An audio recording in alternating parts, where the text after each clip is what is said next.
It's worth actually talking about even just running down here the starting grid.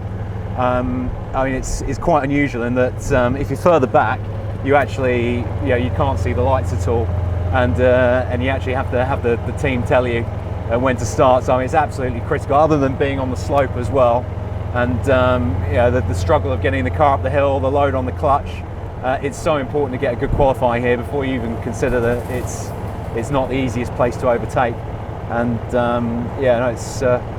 starts are really important here, and having a good clean opening lap. There's usually a few shenanigans as well, so it's good to get a clean getaway and find your spot and nab it. I thought this was supposed to be de-restricted.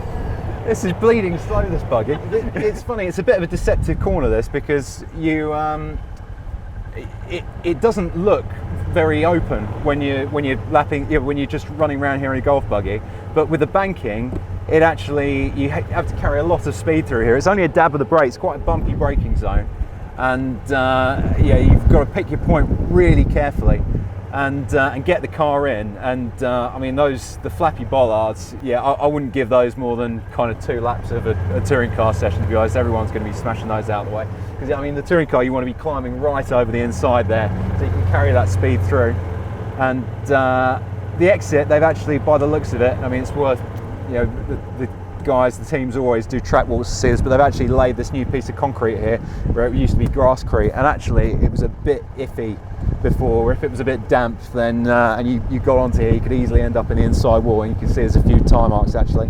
One of Jonathan Palmer's lovely track limit sensors there to make sure we don't steal too much space on the runoff, although he's given us a nice bit of concrete to use instead. So it'll be interesting to see how that pans out. That could actually be quite significant for the way that everyone deals with turn 1. So it's going to be interesting to see what everyone starts doing in free practice, because it wouldn't be surprised if it changes the sector times compared to last year, assuming it's dry, of course.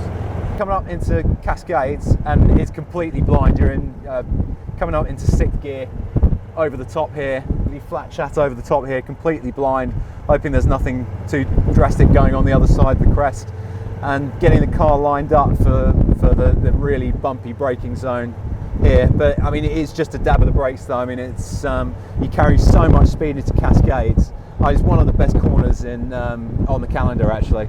It's so exciting, really ballsy corner, and it's really precise as well to get the right line, because it's not immediately obvious. I mean, if you actually sit and look here, you might imagine that you start off wide and then cut back, but the way that the camber runs across the corner, you actually have to kind of turn the car in slightly a little bit early and get out the brake, and then roll the speed through the middle of the corner. And I mean, it's then basically you're all over that inside curb. You want to be positioning the car, the inside wheels and the inside, to let it run out.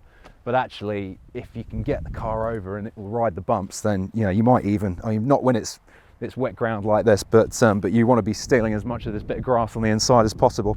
And it makes a massive difference. If you can carry 2 or 3 miles an hour more through here, you'll carry it all the way up the straight to the hairpin, and it can give an overtaking opportunity as well. I mean, the hairpin's the main overtaking opportunity on the whole track, and it's such a critical corner. I mean, absolutely change your race if you can get a good run through here, especially in the opening laps when everyone's close together. But yeah, great corner though. I love it. So yeah, actually, so they've concreted this as well. So this is again why it's worth doing a track walk when you come here each year, because I mean, we come to the tracks every year, and you assume that the tracks stay the same, but actually you can miss out. You can turn up on a race weekend and find that that something like this has happened. If you've not done your track walk, then you don't find out until you're actually out in the car, and it can leave you at a disadvantage. You end up with those first opening laps without a plan with what you were going to do to use a bit of space like that. And actually, in the briefing, I believe that track limit sensor actually isn't in operation, but they might have a judge of fact checking it. I'll double check my notes. I mean, that is the one thing that we do get with when we come to each round, is normally we'd sit and in the Toka bus, all the drivers together for the drivers briefing, and Ian Watson, the clerk of the course, telling us not to be a bunch of idiots and crash into each other. And then go into some details about where the flag points are, and where he's concerned, certain tracks, there might be the pit lane exit that's a bit iffy. There it comes out to the racing line, something like that. Croft in particular, where you come out of the pit straight onto the racing line. They comment on things like that, but they also comment about bits of the track we can and can't use, and where they're going to be paying the most attention to it. It all factors into your decision making with how you want to squeeze that last tiny bit of time out of the car, and just where you're going to get in trouble and where you're going to get away with it. But the hairpin though, main overtaking point of the track.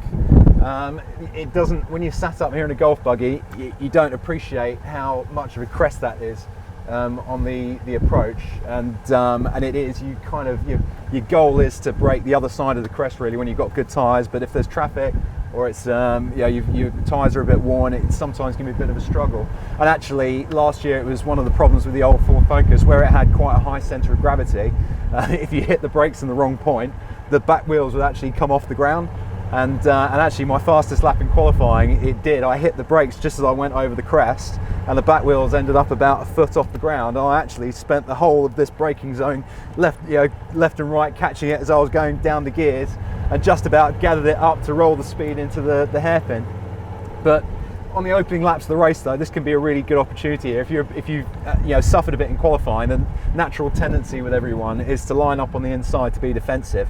But and actually what tends to happen is everyone concertina's back, and you end up with a big queue. So if you're brave, then you can go for your normal braking point down the outside and pass 3 or 4 people in one go, and then hang on for grim death around the outside of the apex, and then hope you don't get shoved out too wide on the exit.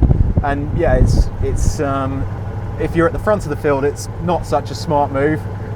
But if you're further down and you've got the confidence, then you can make a good few places up, and the same goes for in the first couple of laps. If it's still bunched up, you can still you get a bit of an advantage, and maybe jump a position or two if you've got one guy that's holding you up in front later in the race as well. But the important thing is to get the good exit coming out of the hairpin up the hill. It's the only other real big overtaking opportunity here is if you've made a mistake, you get a bit of wheel spin, bit of understeer, you have to come out of the throttle. It's easy for somebody to get a nose up the inside as you're coming up over the crest here, and basically at that point you've lost the corner going into Knickerbrook. But it's again another blind bumpy zone. Again, you can see nothing when you're in the car until you're over this point here, so you're constantly keeping an eye on the flag point to make sure that there's nothing going on the other side. I mean, because believe it or not, even when there's a straight line, you can still have stuff going on. I remember coming here when a few years ago when I was racing Ginettas, and after the end of the touring car race, we were coming out and they were still clearing cars off of the barriers either side here where it all kicked off on the last couple of laps. So you've always got to keep your eyes open here for the flag marshals, and make sure that the track is clear as you're coming over the top, because you don't want to be flat out coming over a crest to find there's a car across the road. But on to coming down to Knickerbrook. Really good reference points here with the boards and the marker posts, and you're really just looking to brake as late as possible. And it's such an important braking zone, not just for defence when you're racing, but actually in terms of lap time. I mean, 10 metres on the brakes here could be 2/10 of a second, maybe even 3, and you can easily lose 3 or 4 places on the grid, in particularly in midfield, just by not getting your braking point right here. It's really critical in terms of time. And the other thing is as well, there's 2 ways of taking this corner. You can either hit the curb here and carry the speed over and then brake the other side to get the car turned for the left-hander. But some other people, they like the curb upsets the car too much, so you miss the curb, but roll out of the brakes a little bit and then carry the throttle through between the corner and then back out again. And actually, if you watch Turks' pole lap from last year, you can see he does that. He stays well off the curb, but then gets back into the throttle before coming off it again to rotate here. And effectively the chicane is a placeholder between the 2 important bits, one of which is the braking zone for Knickerbrook, and the other is actually just getting the car right over and lined up for the exit, up to Clay Hill. I mean, again, this is another big chunk of time here. It's a really tricky and important corner, this. So you have to get the car right over the left-hand side to make sure you get every inch of the track, and then really carefully pick your braking point. It's a real feel corner, this, where your fingertips into it, trying to balance the car and just not slowing the car down too much, just trying to roll the car through with your fingertips on the steering wheel and just get it as close to that inside recticel as possible. I mean, it's a bit of a shame, actually. I mean, I'll stop here for a tick because it's worth looking at it, but this was actually a really good spot for a bit of a cheeky corner cut. And before they started putting this recticel, you'd actually look to have the car right over here, and it made the corner a lot easier. You could come out of the brake and carry the speed through and get on the throttle really early, and it keeps you well off of that exit curb. And the exit curb is horrible. It's so serrated, it actually slows the car down just from the amount of vibration you get and the way it hurts the traction. So you want to be as far, as close to the curb as possible, but not over it. And it really is. It's a threading the eye of the needle sort of corner. It's quite deceptive. It looks like nothing when you stood here, but actually it's a really important and tricky corner. Right, now for the slow and steady climb. I think we're just about catching the traffic that's on the track. You know, they're walking quite slowly, so we should be able to overtake them before we get to Clay Hill. but yeah, like I said, you can see there's a few people that dropped a wheel off here. And in the free practice, support race free practice, it's horrible, especially when it's wet like this. I mean, you get muck on the tyres and you won't clean it off until you turn into Druids and find you've got a load of understeer or maybe even oversteer in a front wheel drive car. It's quite easy to drop a back wheel off and get crud on the tyre. But yeah, the run up here is massively critical. It's to get that good exit, and yeah, you're carrying the advantage for a long part of the track. And uphill as well, where if you've not got that minimum speed, then you're just hurting in lap time all the way up.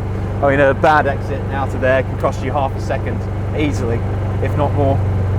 But in fact, I think we're gaining on my teammates now, so let's see if we could sneak up behind them, shall we? See who's the most jumpy out of them.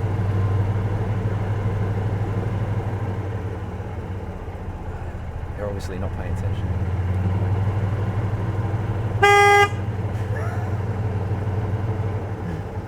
There you go.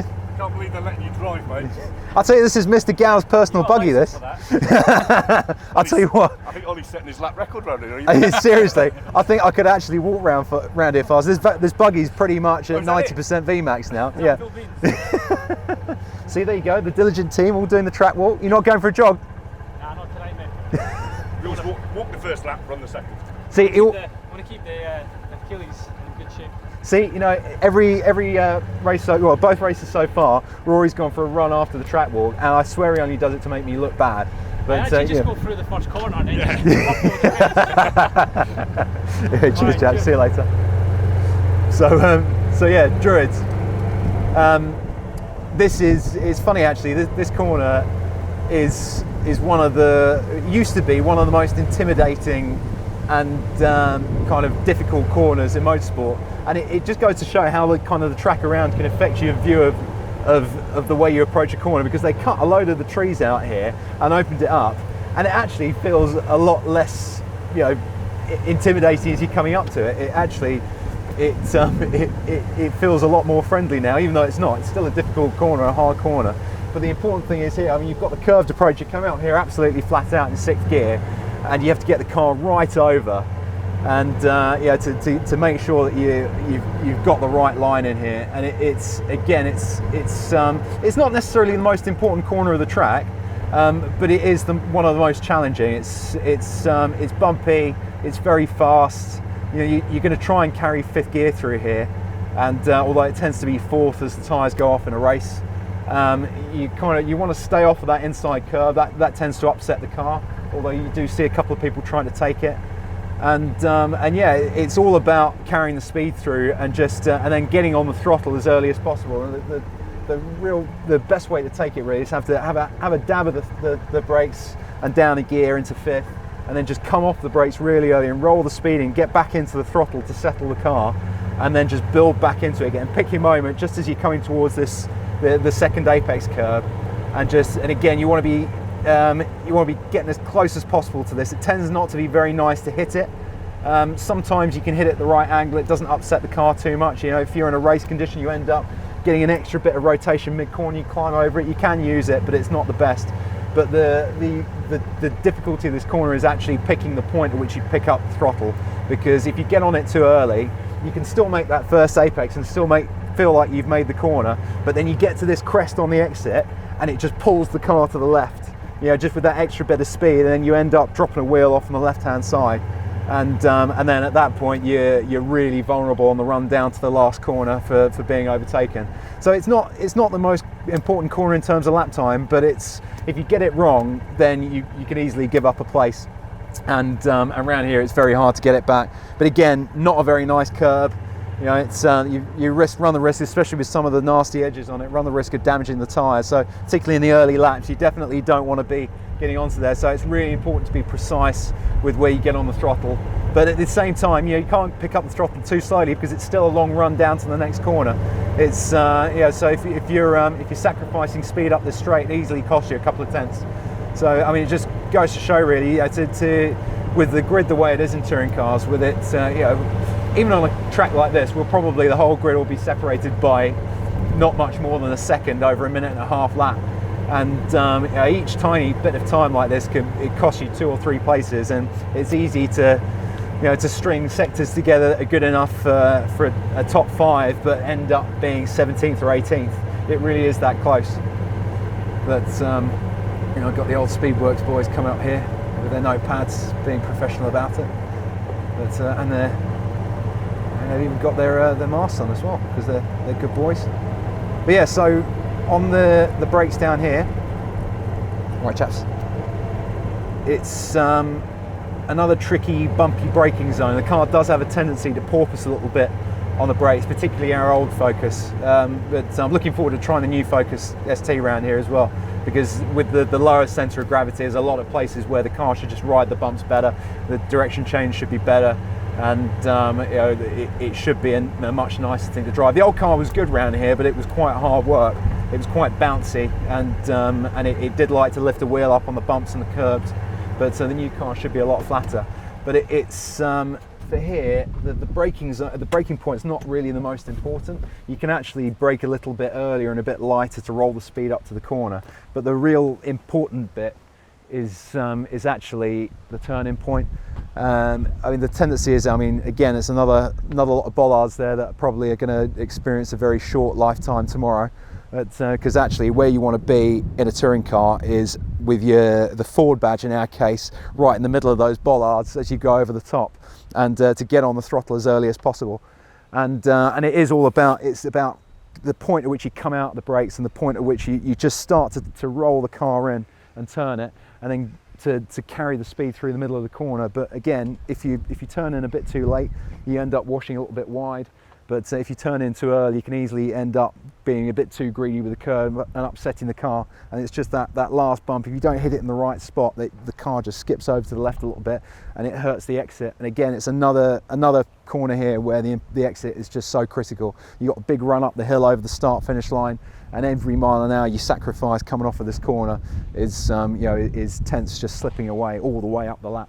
It'd be interesting to see if Mr. Palmer has added more concrete here, or whether he's just left this one a bit grassy. And yeah, more concrete.